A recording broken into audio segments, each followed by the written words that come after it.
मध्ये शतदलकमले रत्नसिंहासनस्थं सर्वालङ्कारयुक्तं नवघनरुचिरं संयुतं चाग्रतेन भद्राया वामभागे रथचरणयुतं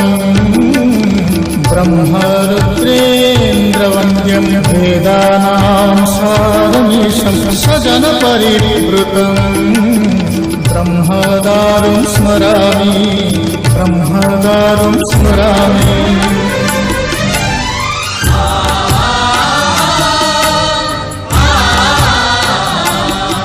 तुम्हें अनंत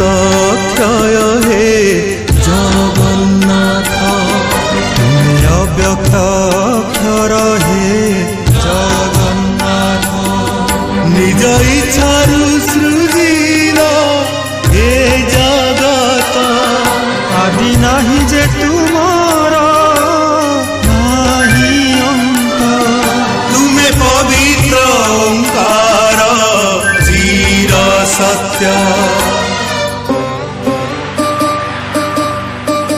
नील सिंधु तीरे नीलाचल, तहि विराजित बड़ देउल, तारु ब्रह्म रूपे हे विश्व पालन